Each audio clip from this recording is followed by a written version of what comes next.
Bismillahirrahmanirrahim. Assalamualaikum warahmatullahi wabarakatuh.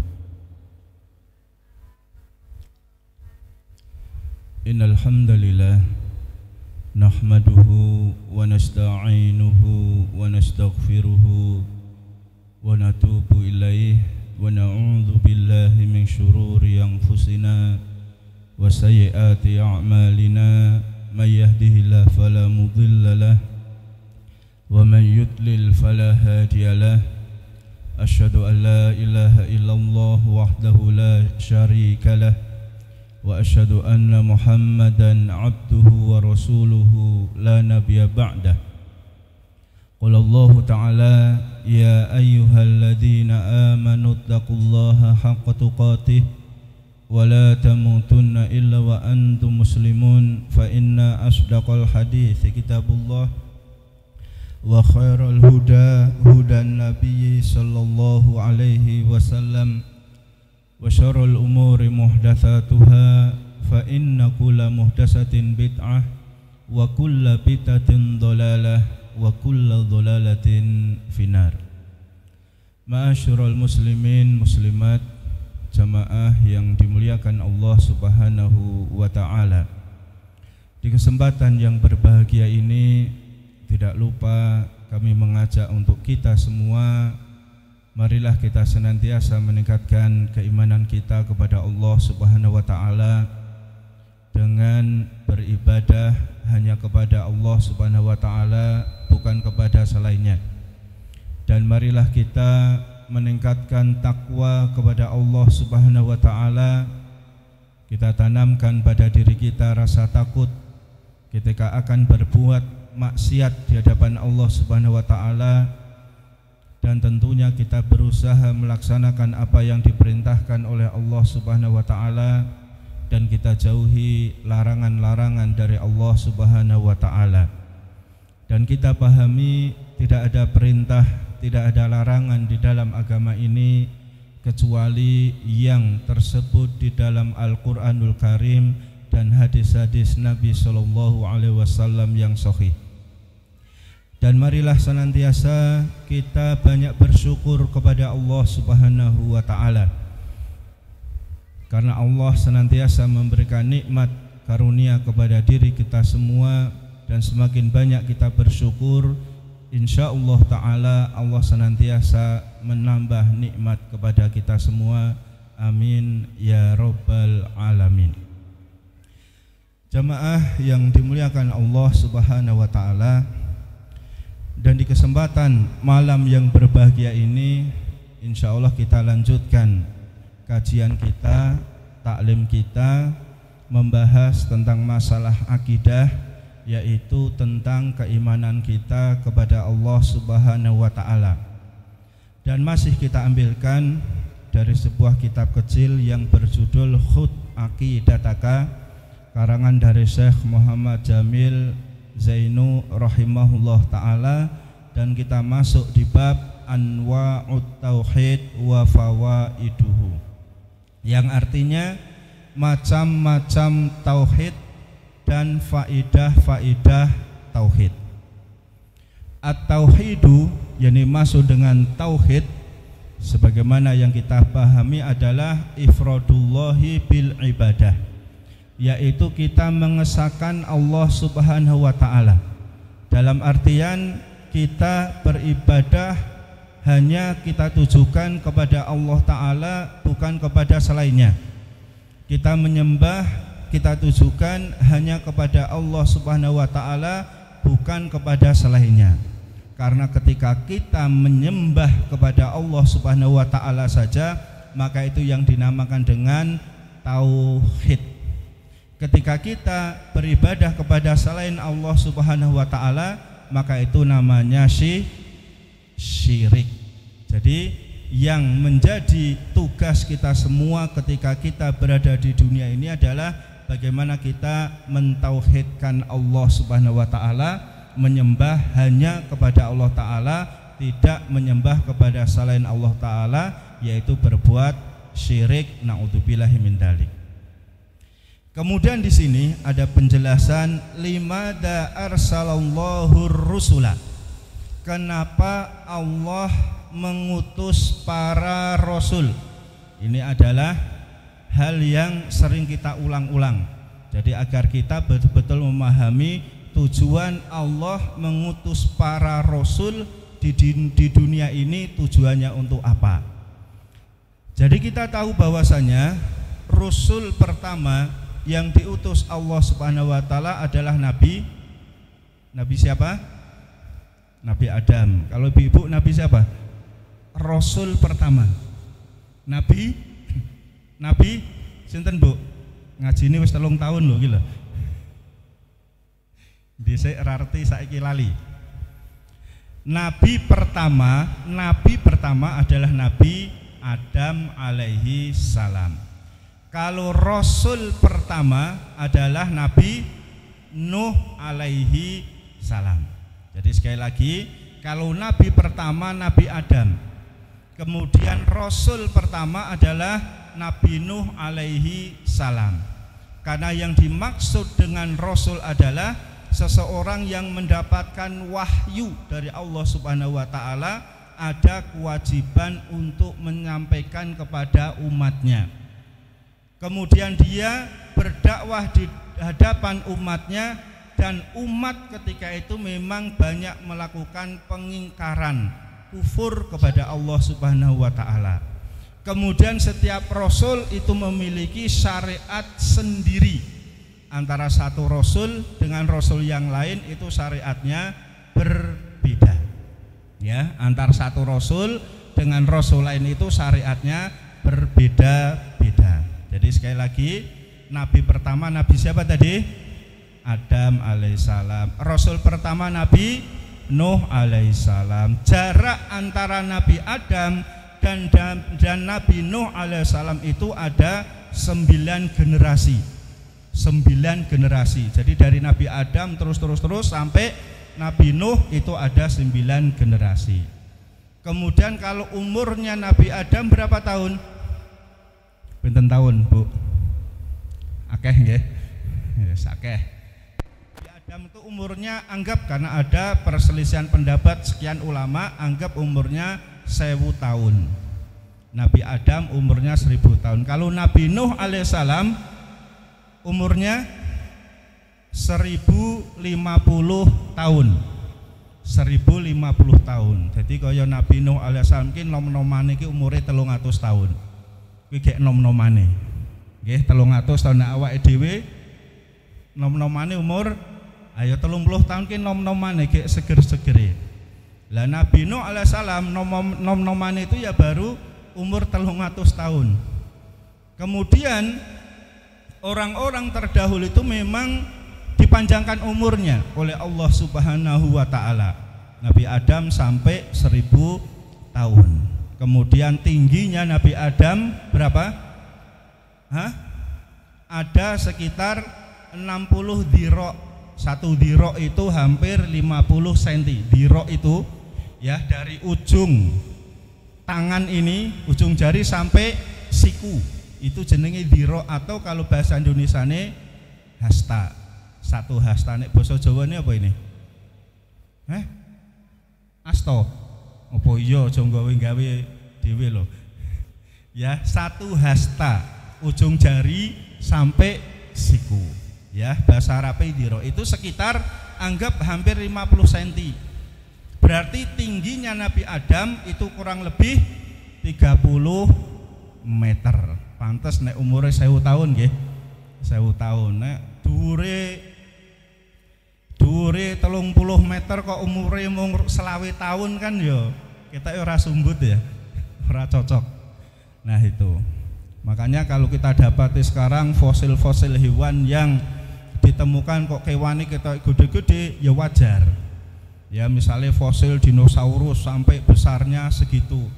Kemudian tikus purba, ya tikus purba itu fosilnya itu sak badak gedene. Ya balung-balunge nek dikumpulke itu gedene sak badak. Lah nek kaya Nabi Adam alaihissalam misalnya dahar ayam, nek ayame padha ayam saiki ora warek-warek.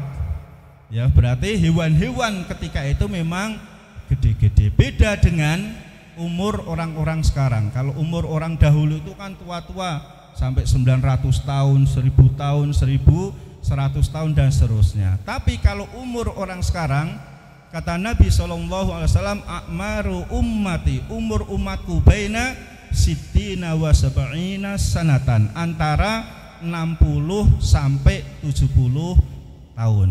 Berarti jenengan sing umure 58, hati-hati, garek 2 tahun ketok ya, nek umure kayak 40 lumayan, sek 20 tahun. Itu kira-kira ya gambaran yang diberikan Nabi SAW kepada diri kita tentang umur. Ya, tetapi umur itu memang rahasia Allah Subhanahu wa taala. Nah, kembali kepada Rasul, kita jelaskan di sini antara Nabi Adam alaihissalam sampai Nabi Nuh alaihissalam, ketika itu semua manusia menyembah kepada Allah Subhanahu wa ta'ala. Tidak ada manusia yang berbuat syirik, itu enggak ada. Sing nyembah watu ora enek, nyembah berhala itu enggak ada. Ya, nyembah patung enggak ada. Itu zaman antara Nabi Adam alaihissalam sampai Nabi Nuh alaihissalam, enggak ada kesyirikan. Ya, tidak ada kesyirikan. Kalau dosa ada di antara mereka, berbuat dosa ada. Di antaranya putra Nabi Adam alaihissalam yang bernama siapa? Qabil. Ya, Qabil. Jadi kalau Nabi Adam dan Hawa itu memiliki anak, dua anak, itu mesti kembar, lanang wedok. Engko dia anak meneh kembar lagi, lanang wedok. Dia anak meneh kembar lagi, lanang wedok. Nah, syariat Nabi Adam ketika itu, ya syariatnya bagaimana manusia itu bisa bertambah banyak, maka laki-laki anak pertama nikahnya itu dengan perempuan anak kedua. Kemudian perempuan pertama nikahnya dengan laki-laki kedua. Paham niki, Bu? Anak lanang pertama nikahi karo anak wedok kedua. Berarti anak lanang kelima nikahi karo anak wedok ke-6, disilang terus. Ya, disilang terus. Lah ketika itu pasangannya Qabil itu ternyata lebih baik. Gampangane nek bahasane awake dhewe luwih ayu, luwih apik. Nah, fitrahnya manusia kuwi geleme nikah karo sing apa, Mas? Nek enek sing ayu karo sing elek, milih sing ndi? Milih sing elek kok padha? Ya, milih karo sing ayu. Nah, maka dia pengen nikah dengan pasangannya sendiri, kembarannya sendiri. Kemudian dijodohkan dengan yang lain, enggak mau. Kemudian akhirnya ada iri dengki dan seterusnya, Habil dibunuh. Maka ini termasuk bermaksiat kepada Allah Subhanahu wa ta'ala. Jadi kembali ke awal tadi, antara Nabi Adam alaihissalam sampai Nabi Nuh itu tidak ada perbuatan kesyirikan manusia, itu enggak ada. Semua menyembah kepada Allah, semua beribadah kepada Allah Subhanahu wa ta'ala. Dan tibalah kaumnya Nabi Nuh alaihi salam. Kaumnya Nabi Nuh alaihi salam itu banyak orang-orang yang soleh ketika itu, seperti Wadan, Suwa'an, Ya'uq, Yahud, Nasro. Itu adalah 5 orang soleh di zaman Nabi Nuh alaihissalam. Kemudian orang-orang ini meninggal dunia. Kemudian manusia setelahnya, anak-anaknya, untuk mengenang bapak-bapak kita yang soleh, mari kita patungkan bapak-bapak kita letakkan di tempat-tempat kita beribadah. Jadi misalnya di sini di musola ini ya, iku enek wong 5 sing soleh, misalnya Anjar soleh, Nawang soleh, Caca, Afif, ya, Mas Santo soleh, misal 5 orang soleh betul, soleh tenan nih orang ini. Kemudian meninggal dunia. Nah, untuk memberikan semangat anak-anaknya warga sini beribadah, aku nek bayang ke wajah 5 orang ini, nek ndelok gambare 5 orang ini, kui lebih semangat beribadah, lebih bersemangat ibadah. Akhirnya apa? Dibuat patung. Ya, dibuat patung. Kemudian mereka anak-anaknya ini belum menyembah kepada 5 orang ini. Belum menyembah. Kemudian setelah itu meninggal anak-anaknya, kemudian cucu-cucunya dan seterusnya memahami bahwasanya kok bapak-bapak kita itu sholat di depan patung-patung itu, berarti mereka menyembah kepada patung. Akhirnya dianggap oleh anak keturunannya mereka ini beribadah menyembah kepada patung. Ya, patung itu artinya adalah berhala. Maka ini adalah cikal bakal terjadinya kesyirikan, kekufuran di muka bumi. Sampai di sini dipahami. Jadi sekali lagi, mulai zaman Nabi Adam sampai zaman Nuh itu ada kesyirikan enggak? Enggak ada. Orang enggak ada yang nyembah kecuali hanya kepada Allah Ta'ala saja. Nyembah patung, pohon, nyembah kewan, itu enggak ada. Ya, tapi setelah zaman Nabi Nuh itu mulai banyak kesyirikan, maka Nabi Nuh alaihissalam diutus oleh Allah Subhanahu wa taala di muka bumi ini untuk mengajari manusia agar mereka kembali beribadah kepada Allah Subhanahu wa taala, agar mereka meninggalkan patung-patung yang mereka sembah. Seperti itu. Ya, makanya di sini arsalahum lidakwati ila ibadatihi. Maka Allah Subhanahu wa taala mengutus para rasul itu, ya, para rasul. Jumlahnya berapa rasul dulu ya? Jumlah rasul berapa? 313. Kalau jumlah nabi 124.000. Nabi jumlahnya pinten? 124.000. Nek rasul jumlahnya 313. Wah, mosok jumlahnya akeh. Karena ini adalah pernah para sahabat tanya kepada Nabi Muhammad SAW, ya Rasulullah, kam adadul anbiya, berapa jumlah para nabi?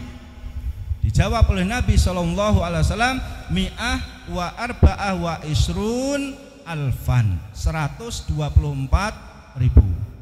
Jadi kula mboten dodo dhewe ya, walah mosok jumlah 124.000. Ini sing jelaskan Nabi Muhammad SAW. Kemudian sahabat lagi tanya, kam adadur rusul, berapa jumlah para rasul? Ya, salah sumi'ah wa salah sata asyara, 313 orang.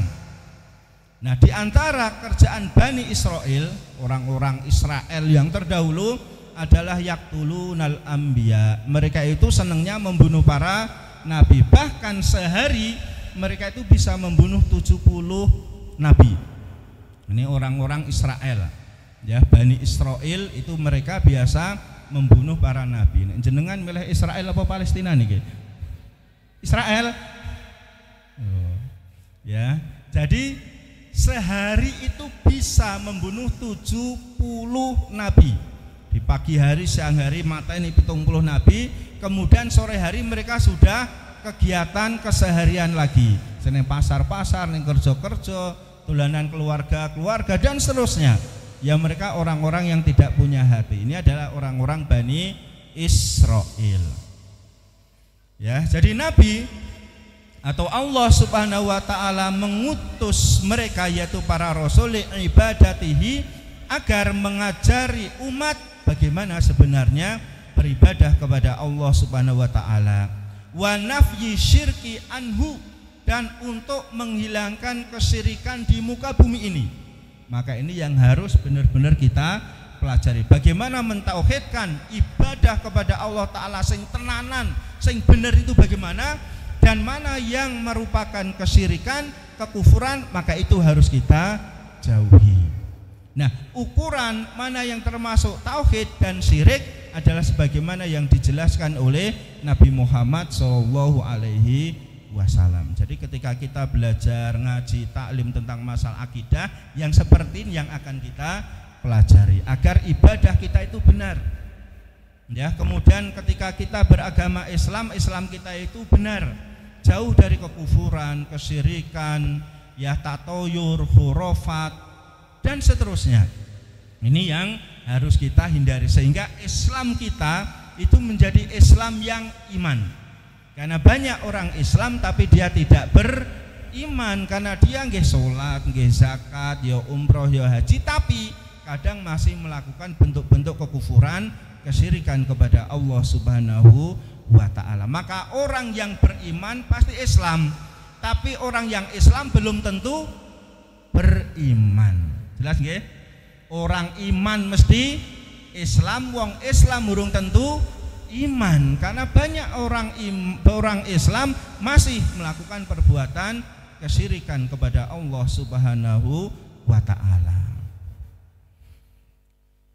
Wa qala ta'ala, firman Allah Subhanahu wa ta'ala, wa laqad ba'atsna fi kulli ummatin rasulan. Sungguh kami telah utus pada setiap umat itu rasul, dan rasul kita adalah Nabi Muhammad sallallahu alaihi wasallam. Jangan kita percaya kalau ada orang yang ngaku nabi, ngaku rasul setelah Nabi Muhammad. Siapapun dia, ya siapapun dia, walaupun dia bisa sholat di Mekah misalnya, ya jasadnya di sini tapi jarine Jumatane ini Mekah misalnya, ya dia ngaku rasul, wajib kita tidak percaya. Ani budullaha wajtanibu taghut. Nah, tugas semua rasul itu adalah agar semua manusia diarahkan ibadah kepada Allah Subhanahu wa ta'ala dan menjauhi taghut. Taghut adalah mayu'badu min dunillah, segala sesuatu yang diibadahi selain Allah Subhanahu wa ta'ala. Ya, semua yang diibadahi selain Allah Subhanahu wa ta'ala. Berarti kalau ada seseorang yang dia itu menyembah kepada wit gede misalnya, berarti wit gede itu namanya apa? Taghut, karena diibadahi selain Allah ta'ala. Ada orang yang menyembah kepada binatang misalnya, berarti binatang itu disebut dengan taghut. Kenapa? Diibadahi selain Allah Subhanahu wa ta'ala. Mosok anak wong ibadah karo hewan misalnya, ada enggak? Ya ada. Ya orang-orang India itu kan banyak nyembah napa? Sapi. Nyembah tikus enek ra? Enek YouTube enek jenengan buka itu. Tikus pirang-pirang do teko ada nunduk-nunduk nyembah-nyembah karo tikus. Ya, nek tikus ning kene diburu, patene dijepret, dikai lem tikus, dikai racun tikus, tapi tikus ning India itu dimuliakan. Berarti tikus yang ning Jawa ki kleru. Ya, keliru tempat kuwi. Kudune aja urip ning kene, uripe ning India kono ben dimuliakan. Wong teko sampai nyembah-nyembah seperti itu. Nggih, jenengan boten percaya mang buka ten YouTube niku. Seperti itu. Kemudian kalau ya enek sing nyembah ten sendang misalnya, sungai sendang dianggap keramat sendange. Berarti disitulah disebut dengan apa? Taghut. Ya, mata airnya.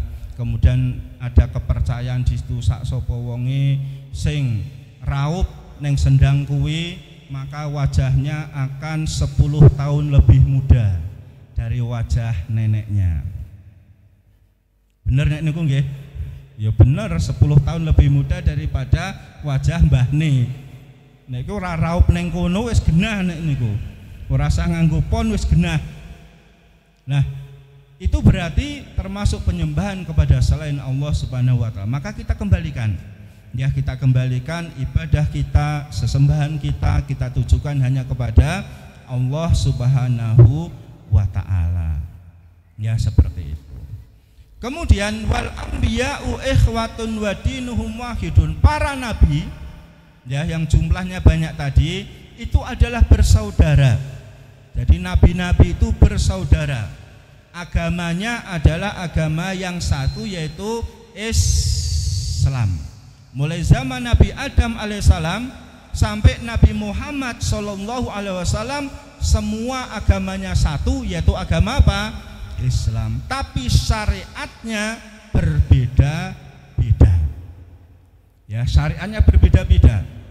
Ya, jangan sampai kita itu harusnya ngikuti syariat Nabi Muhammad, tapi kita masih mengikuti syariat Nabi terdahulu. Ya, ngikuti syariat Nabi Adam. Misalnya wong tuane awake dhewe iki anake kembar lanang wedok. Bar kuwi lahir meneh kembar lanang wedok. Kemudian kita pengen menikahi saudara kita.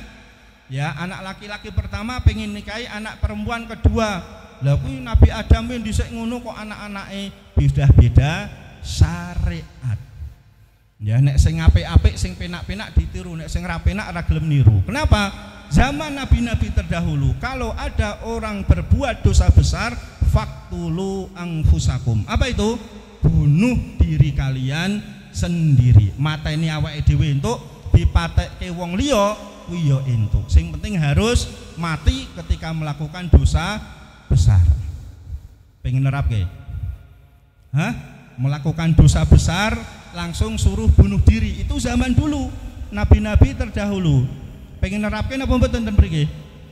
Nek diterapke 2 minggu entek wong wates iki ketoke. Wis mati kabeh 2 minggu. Nek do maksiat ya, enek sing minum khamr, naudzubillah, enek sing zina, enek sing syirik, enek sing ra salat, kan do paten-patenan dhewe kudune. Mbuh mateni awake dhewe nek ora aku patenono ya. Sing penting itu adalah sebagai penebus dosa besar. 2 minggu entek wong kene. Ya ora nunggu 2 sasi, 2 minggu wis entek. Lah, itu adalah syariat terdahulu diterapkan oleh umat-umat terdahulu. Seperti itu. Kemudian di sini tentang anwa'ut tauhid, macam-macam mentauhidkan Allah Subhanahu wa taala. Dijelaskan di sini adalah tauhid mengesahkan Allah Subhanahu wa taala itu secara gampang itu ada 3 hal yang harus kita lakukan. Pertama, mentauhidkan Allah fi rububiyatihi. Jadi mengesahkan Allah Subhanahu wa taala, Allah itu satu. Dalam hal apa?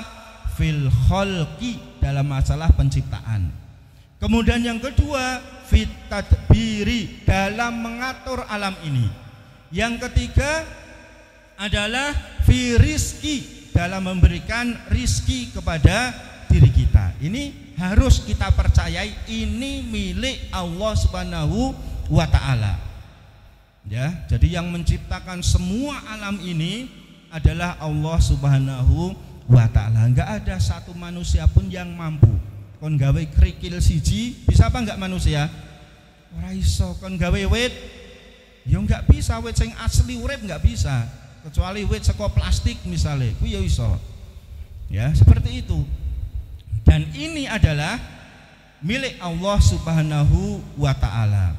Fit tadbir, dalam mengatur keadaan alam ini, ada panas, ya, ada dingin, ada siang, ada malam dan seterusnya, maka yang ngatur adalah Allah Subhanahu wa taala. Dan alhamdulillah kita berada di Indonesia ini adalah tempat yang tengah-tengah. Misalnya pas poso awake dhewe awan 12 jam, bengi 12 jam. Penak. Tapi nek ketika kita hidup di luar negeri, misalnya Londo di Belanda, itu bisa jadi siangnya itu 20 jam. Bengine mung 4 jam. Jadi jenengan posone pirang jam? 20 jam. 12 jam wis ngelak era karu-karuan. Ya, wis ngelak. Wis luwe, apalagi 20 jam. Apalagi sampai di Norwegia, nek Norwegia itu malam lebih lama. Kadang sedina 2 dina ora ketok srengenge. Ya, terus posone piye? 2 dina ora ketok srengenge, posone piye, Bu? Mbuh ora usah dipikir nggih. Dadine posone itu ngikuti waktu, ngikuti jam, orang ngikuti srengenge. Nek ngikuti srengenge genah ora ketok. Tapi ngikuti waktu jam, berarti nek jam sekian mulai sahur, jam sekian buka. Seperti itu. Ya, yang ada di Norwegia. Alhamdulillah awake dhewe di Indonesia. Pas siangnya, pas malamnya.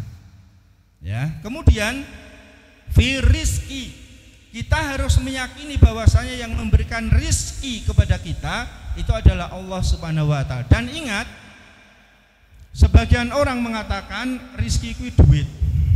Ya, ora entuk rizki tenan aku, berarti ora entuk duit tenan. Padahal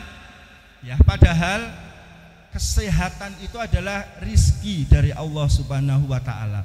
Badan kita yang sehat itu rizki dari Allah Subhanahu wa taala. Pernah ada seseorang yang datang kemudian tanya dia kepada seseorang, aku arep usaha ning ora duwe modal. Ya, arep usaha ora duwe apa? Modal. Kemudian seseorang yang satunya tanya, dengkulmu tak tukune 1 miliar entuk ora? Ojo. Ya, dengkul arep dituku 1 miliar ora entuk. Lah kuwi sak dengkulmu wae, kuwi regane 1 miliar ora entuk. Berarti kan modal yang mahal. Ya, untumu tak tuku siji 1 juta misal langsal. Cabuti siji langsung tuku 30 untu misalnya 3 miliar ora entuk. Ya, jadi kadang kita lupa badan kita yang sehat ini adalah rizki dari Allah Subhanahu wa taala. Badan kita yang normal rizki dari Allah Subhanahu wa taala. Betapa banyak ya wong sugih-sugih, orang terkaya pakanannya apa? Bubur. Ya mung bubur putih lembut. Abdi kei daging wis ora entuk. Nanti nambah kolesterol, nambah apa nek arep mangan ditimbang. Nah, awake dhewe mangan apa wae ora nolak. Ya arep mangan sego gereh, arep sego kluban dan seterusnya, masya Allah, alhamdulillah itu adalah rizki yang luar biasa dari Allah Subhanahu wa taala kepada diri kita semua. Jadi kita ya dalam mentauhidkan Allah Subhanahu wa taala dalam rububiyah, yaitu dalam perbuatan Allah Subhanahu wa taala itu dalam 3 hal tadi. Pertama dalam apa tadi? Penciptaan. Kita harus yakin yang menciptakan semua ini sinten? Allah. Yang ngatur alam ini siapa? Allah. Kemudian yang memberikan rezeki adalah Allah. Yang ngatur itu adalah Allah. Jadi bukan nyuwun sewu pawang hujan misalnya, iki aku arep memberhentikan hujan, aku harap gawe udan dan seterusnya, kini ora bakalan udan. Itu kalau Allah mengendaki tidak akan terjadi. Ya, Allah kadang mengabulkan keinginan kita, kadang Allah tidak mengabulkan keinginan kita. Jadi hal-hal yang seperti itu adalah milik Allah Subhanahu wa taala, tidak ada makhluk satupun yang mampu. Misal udan deres, kemudian awake dhewe di ilmu apa misalnya ya, diwacak-wacake langsung mandek misal udane, wah aku sekti. Ya, udan iso mandek tak wacak-wacake iki. Ya karena Allah menghendaki berhenti. Tapi kalau Allah tidak menghendaki, ya tetap mesti akan hujan deres. Mesti akan hujan deres. Arep ngombe disediani kopi panas ning ngarepe. Tak wacake Al-Baqarah ping 3 mesti adem kopine. Enek sing iso ten mriki. Nggih, kopi panas wacake surat Al-Baqarah ping 3 adem. Saged nggih? Saged. Ya ini Mbah Kakung kuwi iso nek ngono. Ya, wong Al-Baqarah diwacake surat Al-Baqarah pisan wis sak jam setengah, ping 3 4 jam setengah, wong kopi setengah jam wis adem, ora diwacake wis genah adem dhewe. Kuwi wis ngedabrus karo koncone. Aku ya sekti. Ya, wingi kae disediani kopi panas, wacake surat Al-Baqarah ping 3 langsung adem. Ya, nek kuwi mesti ya ora sanggup ilmuwan. Kemudian yang kedua, tauhidul ilahiyah. Ya, mengesahkan Allah Subhanahu wa taala dalam uluhiyah dalam masalah ibadah. Maksudnya adalah kita dalam ibadah itu harus kita tujukan kepada Allah Subhanahu wa taala, bukan kepada selainnya. Doa seperti kita berdoa, kita meminta nyuwun, kita tujukan kepada Allah Subhanahu wa taala, njaluk langsung kepada Allah Subhanahu wa taala. Dikabulkan alhamdulillah, enggak dikabulkan kita bersabar. Tapi kalau enggak dikabulkan untuk ganjaran pura kira-kira pikantuk ganjaran. Doa wal ibadah. Jadi doa itu adalah ibadah, dikabulkan atau tidak itu ibadah kepada Allah Subhanahu wa taala, pasti kita mendapat pahala, pasti kita mendapatkan ganjaran. Pasti seperti itu. Kalau dikabulkan alhamdulillah, enggak dikabulkan akan jadi simpanan bagi diri kita pahala di hari akhir nanti. Kemudian adzabhu, misalnya nyembelih berkurban, maka kita tujukan kurban itu hanya untuk Allah Subhanahu wa taala, bukan untuk selainnya. Misalnya sini ada musibah terus akhirnya nyembelih kambing ditujukan untuk sing bau reksa misalnya, maka ini bentuk kesyirikan, ya tidak diperbolehkan. Kemudian ada banjir terus misalnya, kemudian nyembelih kambing apa dan seterusnya ditujukan untuk selain Allah Subhanahu wa taala, maka ini juga termasuk kesyirikan ini tidak diperbolehkan.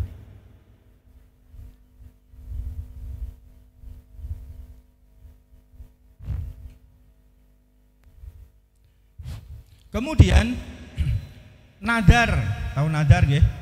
Nadar itu nek aku panen misalnya aku arep sedekah neng musola 1 juta. Nek anakku lulus aku arep poso 3 dina. Nek aku mari sekolah loroku aku arep sedekah 300.000 misalnya. Niku jenenge nadar. Ya, orang nadar silahkan. Tapi itu nadar ditujukan kepada Allah Subhanahu wa taala, bukan kepada selain Allah Subhanahu wa taala. Dan nadar ini dijelaskan para ulama, maka tidak keluar nadar kecuali dari mulutnya orang yang bakhil, orang yang pelit. Karena untuk sodako saja dia bersyarat. Kan gampang, ya Allah saya pengen sedekah 1 juta, ning jenengan kudu mensukseskan panen saya dulu. Kan gampangannya ngoten niku. Saya pengen puasa 3 hari, tapi ya Allah luluskan anak saya dulu, baru saya 3 hari akan berpuasa. Maka seperti ini, ya seperti ini termasuk makruh. Makruh itu termasuk perbuatan yang dibenci oleh Allah Subhanahu wa ta'ala. Jadi kita jadi manusia jangan sering bernadar, ya jangan suka bernadar. Karena nadar itu adalah perbuatan makruh yang dibenci oleh Allah Subhanahu wa ta'ala. Itu nadar ibadah saja dibenci, apalagi nadar-nadar yang biasa sifatnya keduniaan. Nek sing nyalon lurah iki engko dadi aku arep mlaku saka Lopai tekan Cirebon misalnya. Kurang gawean wong kaya kuwi. Ya nek sing dadi lurah iki aku arep gundul misalnya. Kan kurang gawean. Nek lurah iki ra dadi aku arep mangan sego setahun misalnya, kurang gawean orang seperti itu. Jadi ini adalah nadar-nadar sifatnya keduniaan, maka harus kita hindari. Kemudian yang ketiga adalah mentauhidkan Allah Subhanahu wa taala. Jadi mengesahkan Allah Subhanahu wa taala dalam asma was sifat. Jadi Allah itu memiliki asmaul husna. Mungkin sebagian jenengan hafal nggih, memiliki asmaul husna, asma-asma yang baik. Ya, nama-nama yang baik, sifat-sifat yang baik. Maka sikap kita terhadap asma dan sifat Allah Subhanahu wa taala kita tetapkan sebagaimana yang ditetapkan oleh Allah Subhanahu wa taala dan Rasulnya sallallahu alaihi wasallam. Ya, tanpa merubah-rubah. Semisal kita ditanya aina Allah, di mana Allah? Kita jawab Allah di langit, Allah di atas ars. Allah istawa alal ars. Allah itu berada di atas langit. Kemudian kita katakan mosok Allah berada di langit. Ya, yang ada di langit itu adalah kekuasaan Allah. Kalau Allah itu enggak ada di langit, nah maka ini kita telah melakukan kesalahan, karena Allah Subhanahu wa ta'ala telah menjelaskan, Nabi telah menjelaskan Allah itu bersemayam berada di atas langit. Berarti kita enggak usah ngutak-ngutik lagi, karena sebagian kaum muslimin mengatakan Allah itu ada di mana-mana. Ya, di mana-mana itu ada Allah. Berarti Allah itu jumlahnya berapa? Wong satu kok di mana-mana. Ada yang mengatakan Allah itu berada dalam makhluknya. Allah berada di semua makhluknya. Makhluk kan banyak, gak mungkin Allah berada bersama makhluknya. Yang parah lagi ditanya Allah di mana, ora arti. Ya, Allah di mana ora arti. Padahal kalau kita berdoa kepada Allah Subhanahu wa taala, ya, anak kecil saja, cah cilik saja kalau ndonga itu ngangkat tangan ngadepe ke bawah, kanan, kiri atau atas. Atas mesti, ora usah dikandani. Fitrah manusia itu mengatakan Allah itu di atas, yaitu Allah itu berada di atas langit. Ya, kemudian zaman dulu ada salah seorang sahabat yang bernama Muawiyah bin Al-Hakam As-Sulami. Sinten? Muawiyah bin Al-Hakam As-Sulami memiliki seorang budak perempuan. Budak perempuan ini mendapatkan tugas pekerjaan untuk menggembalakan kambing. Suatu hari dia melihat ada serigala datang. Ya, serigala itu apa? Musang, padha ora? Beda ya. Ada serigala datang. Kemudian menerkam salah satu kambingnya, terkam gondolungo. Nah, Muawiyah Al-Hakam ini sebagai manusia jeneng wedhuse digondol serigala pas dingon karo budake nesu. Kemudian budake ditampar. Ya, ditampar ki apa? Dilus-lus ya. Dikaplok, plek seperti itu. Kemudian dia merasa salah. Dia merasa berdosa. Bareng ngantem budaknya dia merasa salah, merasa berdosa. Kemudian akhirnya dia datang kepada Rasulullah Shallallahu Alaihi Wasallam, apa yang harus saya lakukan setelah ini wahai Nabi? Kemudian kata Nabi, datangkan budakmu ke sini. Kemudian budaknya dihadirkan. Setelah itu ditanya oleh Nabi, Aina Allah? Di mana Allah? Budak tadi menjawab, fis sama. Allah berada di atas langit. Kemudian tanya lagi Rasulullah, man ana? Saya siapa? Dijawab oleh budak, anta Rasulullah, engkau adalah Rasul Allah. Kata Nabi, atiqha fa innaha muslimatun. Budak ini harus engkau bebaskan, engkau merdekakan, karena budak ini adalah seorang muslimah. Dari mana taunya muslimah? Dia mengakui adanya Allah dan Allah itu ada di atas langit. Ya, Allah ada di atas langit. Kemudian budak ini mengakui bahwasanya Muhammad adalah sebagai Rasulullah, berarti budak ini sudah bersyahadat, disuruh membebaskan. Jadi seorang budak itu pun tahu, ya, ketika ditanya Allah di mana, Allah berada di langit. Dan ini termasuk keyakinan Ahlussunnah wal Jamaah sejak zaman Nabi Muhammad SAW, para sahabat sampai sekarang. Jadi ketika ditanya aina Allah, di mana Allah, jawabnya adalah di langit atau di atas langit. Di langit itu maksudnya di atas langit. Itu yang dijelaskan oleh Nabi Shallallahu Alaihi Wasallam. Kemudian diantara sifat Allah Subhanahu Wa Taala di samping istiwa, yaitu berada di langit, adalah nuzul. Allah itu memiliki sifat nuzul. Nuzul itu artinya turun. Yang zulu Rabbuna ilas sama'i dunya, bahwasanya Allah itu turun setiap sepertiga malam terakhir ke langit dunia. Mana langit dunia? Mana langit dunia? Yaitu kalau kita keluar musola yang kelihatan biru, itu adalah langit dunia. Atau enggak usah keluar musola, ya langit ya. Biru podo, pinter saya ngecat gitu.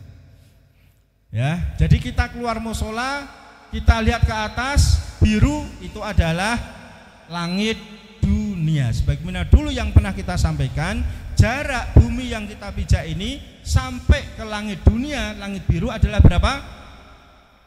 Masih rotu, jaraknya adalah 500 tahun perjalanan. Jadi jenengan pelampah terus munggah 500 tahun, ya baru sampai ini langit dunia. 500 tahun perjalanan.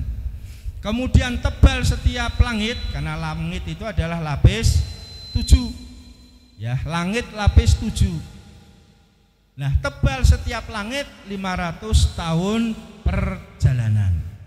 Jarak satu langit ke langit berikutnya 500 tahun perjalanan. Berarti kalau sampai langit ke-7, berapa ribu tahun perjalanan? Enggak, sing pinter matematika. Nasi kotake loro ketok engko. Berapa?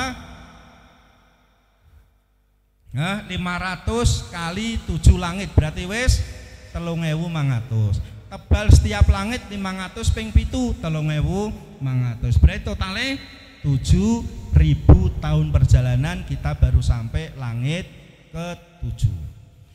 Kemudian dijelaskan dalam hadis, niku kula mboten ngarang nggih, iki enten hadise niki tapi tidak kita baca.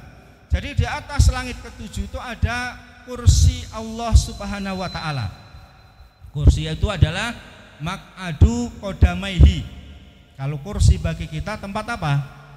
Tempat duduk kita, tempat bokong kita ya, pantat kita. Itu kalau kursi. Tapi kursinya Allah Subhanahu wa taala maq'adu atau makanu qodamaihi, tempat dua kaki Allah Subhanahu wa taala. Jadi Allah itu juga punya kaki. Tapi jangan dibayangkan kaki ini kaya ngopo, itu yang tidak diperbolehkan. Ya, ojo dipadak-padake dengan kakinya makhluk, awake dhewe makhluk. Kemudian meja juga makhluk awake dhewe, sikil awake dhewe dipadake karo sikil meja. Gelem ora? Ora gelem. Ya, bahne sikile kita itu sikile misale alus ora nek ulune, kudune wong lanang kan sikile rada kasar, ulune akeh. Ora nek ulune, sikil-sikil meja, ora gelem. Ya, dunekke sikil meja ora gelem. Tangane awake dhewe kan ora nek ulune, misal termasuk sing ulune akeh dipadake tangane dhewe kaya tangan apa? Kethek misalnya, ora gelem. Ya, pada kethek makhluk kita juga makhluk, apalagi menyamakan Allah Subhanahu wa taala dengan makhluk, maka itu tidak diperbolehkan. Nah, di atas kursi itu ada bahar. Bahar itu adalah air yang bawahnya sampai atasnya, jadi dasar dan permukaan itu adalah 500 tahun perjalanan. Di atas itu ada air, ada lautan. Ora usah dipikir enek iwake pora, enek nelayane pora misale. Wis ora di enek sing mancing pora misale. Jangan dipikirkan, yang penting itu adalah urut-urutan yang dijelaskan oleh Allah Subhanahu wa taala. Dan di atas bahar, di atas lautan itu baru arsy-nya Allah Subhanahu wa taala. Ya, arsy singgasana Allah di atas air atau di atas kursi itu adalah arsy-nya singgasana Allah Subhanahu wa taala. Itu adalah apa yang dijelaskan oleh Rasulullah SAW kepada kita. Dan sepertiga malam terakhir, berarti sekitar jam 2, jam 3, Allah turun ke langit dunia. Ya, dari langit ke-7 ke langit di dunia. Tapi kita enggak usah berpikir cara turunnya piye misalnya, medune piye, enggak usah kita pikirkan, karena enggak ada penjelasan dalam Quran atau hadis bagaimana nuzul turunnya Allah Subhanahu wa taala. Terus nek Allah turun berarti arsy-nya singgasananya kosong, wis ora dipikir. Nek bumi ini bulat kan, jarine bulat apa datar bumi ini? Ya. Jadi di dunia ini ada 3 waktu, berarti Allah ora leren. Ya medun kene engko, medun kene dan seterusnya. Itu enggak usah kita pikirkan. Wallahu ala kulli syai'in qadir. Allah itu maha mampu, maha kuasa. Yang mampu kita pikir, seenggak mampu kita pikir tidak usah kita pikir. Ya, jadi itu harus kita yakini bahwasanya Allah itu memiliki asma dan Allah memiliki sifat-sifat yang mulia. Nah, kemudian halillahu ma'ana, ya, hal Allahu ma'ana, apakah Allah itu bersama kita? Allahu ma'ana, betul, Allah itu bersama kita. Tapi bukan wujudnya, bukan jasadnya, bukan badannya Allah Subhanahu wa taala. Tapi apa? Bisam'ihi wa ru'yati wa ilmihi. Yang bersama kita adalah ilmunya Allah, pengetahuannya Allah. Jadi Allah mengetahui apa saja yang kita lakukan. Kemudian Allah mendengar apa saja yang kita lakukan, yang kita suarakan.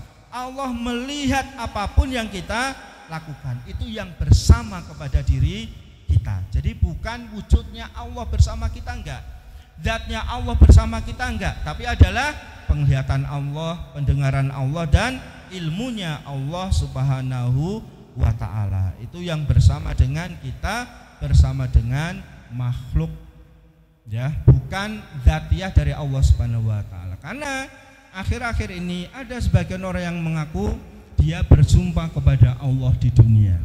Ya, saya seperti ini karena saya bertemu langsung dengan Allah misalnya.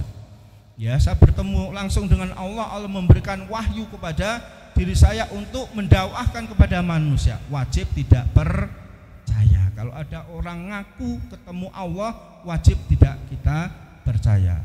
Ya, Nabi saja itu enggak bisa bertemu Allah di dunia dengan langsung, itu enggak bisa. Tetapi untuk orang-orang mukmin nanti insya Allah ta'ala di surga dan di mahsyar akan bisa melihat Allah Subhanahu wa ta'ala. Dan ini adalah nikmat terbesar bagi orang-orang mukmin ketika dia meninggal dunia, bisa melihat sinten Allah Subhanahu wa ta'ala. Karena kita mesti akan penasaran Allah itu bagaimana. Tapi untuk sekarang ini kita enggak boleh bayang-bayangkan, ngibaratkan Allah seperti ini tidak diperbolehkan. Apalagi mengaku diri kita itu bertemu dengan Allah, mengaku kita sudah teleponan sama Allah misalnya. Ya, Gusti Allah bodone kapan misalnya. Enten nggih? Boten enten. Oh nek ten Gunung Kidul enten niku bodone kapan? Oh bodone Rebo. Ya, bodone Rebo. Ya, Allah kotane apa, HP-ne apa, merke apa? Ya, jadi yang seperti ini wajib tidak kita percaya. Enggak mungkin. Ya, enggak mungkin itu akan terjadi. Sedangkan Nabi Musa alaihissalam itu untuk melihat Allah Subhanahu wa taala, ya, baru mendengar suara Allah saja itu sudah apa? Pingsan. Nggih ora kuat. Padahal Nabi Musa adalah orang yang terkuat termasuknya. Ya, ketika ada masalah dengan salah satu Bani Israel, sekali tampar langsung mati. Nek melu MMA Yosip gitu ya. Ya, UCL. Jadi sekali pukul itu bisa mati. Itu nabi terkuat. Ya, termasuk nabi terkuat. Itu pun tidak kuat ketika mendengar suara Allah Subhanahu wa taala. Ya. Itu ketika melihat cahayanya Allah saja sudah pingsan. Kemudian setelah itu ada takallamallahu Musa taklima. Tapi setelah itu ada pembicaraan langsung Nabi Musa alaihissalam dengan Allah Subhanahu wa taala. Ada pembicaraan secara langsung setelah ya pingsan tadi karena melihat cahaya, ya, cahaya Allah Subhanahu wa taala. Jamaah yang dimuliakan Allah Subhanahu wa taala, jadi itu ya beberapa hal yang bisa kita sampaikan dan ini termasuk harus kita pegangi karena ini adalah bentuk iman kita kepada Allah Subhanahu wa taala. Jadi ketika kita hidup di dunia ini kemudian kita ingin ibadah, maka kita ikuti ibadahnya Rasul yang diutus di tengah-tengah kita, yaitu Nabi Muhammad Shallallahu Alaihi Wasallam. Jangan sampai kita ya melakukan ibadah kepada Allah tapi ibadah yang dibuat-buat sendiri oleh kita. Tayamum gawe tayamum dhewe, wudu gawe wudu dhewe. Ya, kemudian salat dzikir gawe dhewe, sholawatan gawe dhewe. Kemudian bayar zakat nggo acara dhewe dan seterusnya. Maka ini tidak diperbolehkan. Semua nanti kembalinya bagaimana yang diajarkan oleh Nabi Shallallahu Alaihi Wasallam. Maka secara bertahap kita belajar. Ya, belajar di agama kita ini sehingga nanti amalan apapun yang kita lakukan langsung kepada sumbernya, yaitu kepada Nabi Muhammad Shallallahu Alaihi Wasallam. Sehingga ketika kita toharoh bersuci, toharoh kita sebagaimana yang diajarkan oleh Nabi, sholat kita sebagaimana yang diajarkan oleh Nabi, zikir kita sebagaimana diajarkan oleh Nabi, saum puasa kita sebagaimana puasa yang diajarkan oleh Nabi, zakat kita sesuai diajarkan Nabi, umroh kita, haji kita sesuai dengan diajarkan Nabi Muhammad Shallallahu Alaihi Wasallam. Mudah-mudahan kita semua dimudahkan oleh Allah Subhanahu wa taala untuk belajar agama ini, senantiasa mendapat taufik hidayah kepada Allah Subhanahu wa taala. Amin ya rabbal alamin. Wallahu a'lam bishawab. Wa akhiru da'wana alhamdulillahirabbil alamin. Wassalamualaikum warahmatullahi wabarakatuh.